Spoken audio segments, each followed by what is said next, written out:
महाभारत का युद्ध खत्म हो चुका था। दुर्योधन रणभूमि में मृत्यु नहीं हुई है, अधमरी अवस्था में पड़े हुए हैं, पर मृत्यु नहीं हो रही। अश्वत्थामा मित्र हैं उनके, वे आते हैं कि मित्र सब कुछ खत्म हो गया, तुम्हारी मृत्यु क्यों नहीं हो रही? बोले क्योंकि मैं उन पांडवों को जीवित नहीं देख सकता। हम 100 कौरव थे, 100 के 100 मारे गए, वो 5 थे, 5 में से एक भी कम नहीं। मित्र मेरी एक मदद कर दो, मुझे उन 5 पांडवों के कटे हुए सर ला कर दे दो। ठीक है, अश्वत्थामा जाते हैं। रात्रि के समय पांडवों का शिविर लगा था, तो पांडवों की जगह वो पांडवों के जो 5 बच्चे हुए थे उनके शिविर में चले जाते हैं। अंधेरा था और अंधेरे में उन 5 पुत्रों के सरों को काट देते हैं। उन्हें लेकर आते हैं, दुर्योधन को दिखाते हैं। अब महाराज दुर्योधन को एक वरदान मान लीजिए, श्राप मान लीजिए, वचन मान लीजिए कि उसकी मृत्यु उसी हाल में होती जब उसे एक साथ सुख भी मिलता और दुख भी मिलता। तो एक बार के लिए जब उसने दूर से अश्वत्थामा को आते हुए देखा कटे हुए सरों के साथ, वो बड़ा प्रसन्न हुआ कि 5 पांडव मर गए। पर जैसे ही ध्यान पड़ा वो तुरंत रोने लग गए। ये तुमने क्या कर दिया? अरे यही तो थे जो हमारा पिंडदान करते, श्राद्ध करते। अरे अब तो हमारे कौरवों की कोई गति ही नहीं, हमें मुक्ति ही नहीं मिलेगी, पूरा वंश ही खत्म कर दिया तुमने। ये तुमने क्या कर दिया अश्वत्थामा? रोते रोते उसकी मृत्यु हो गई। अब यहां द्रौपदी को जब ये बात पता चलती है, क्या बीत रही है उस माता पर। विचार करिए, माता का कोई एक पुत्र भी उसकी मृत्यु हो जाए तो उस माता पर क्या बीतती है। और यहां एक साथ 5 पुत्रों की मृत्यु हो गई। अर्जुन ने पूछा सैनिकों से, किसी को आते हुए देखा? तो बोले हाँ, अश्वत्थामा को रात्रि में तलवार लेकर आते देखा था।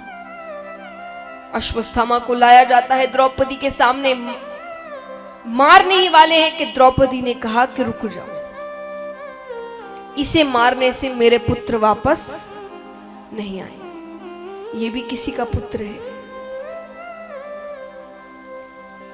आज मेरी जो अवस्था है वो फिर किसी और माता की अवस्था होगी। और गुरु पुत्र है, उनकी हत्या का कलंक सर पर लगेगा, इसे छोड़ दो।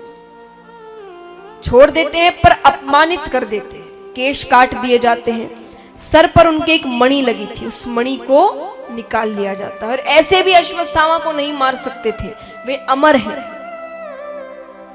7 ऋषि हैं जो अमर हैं। कौन कौन? एक श्लोक में मैं आपको बताती हूँ, श्लोक याद कर लेंगे आपको याद हो जाएगा। अश्वत्थामा बलिर्व्यासो हनुमान च विभीषण कृपा परशुरामश्च सप्तऋषि चिरंजीव।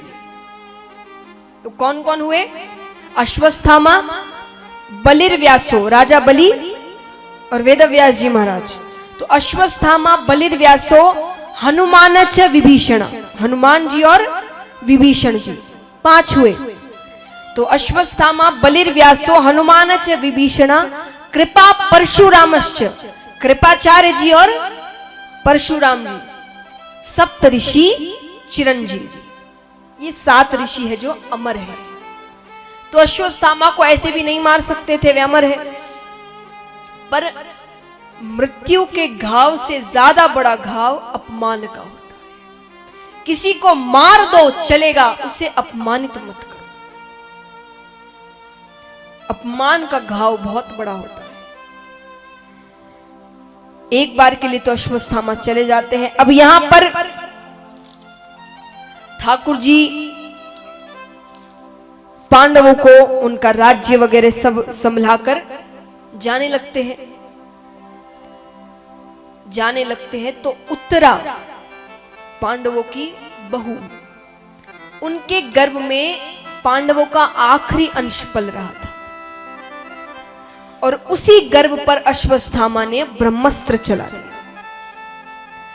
वो दौड़ी दौड़ी ठाकुर जी के पास जाती है। वो पांडवों के पास नहीं गई, महाराज के पास नहीं गई, द्रौपदी के पास नहीं गई, वो ठाकुर जी के पास आई, रोते हुए बिलखते हुए, पर विश्वास के साथ कि जिसने मेरी सास की रक्षा की है वो मेरी रक्षा क्यों नहीं करेगा।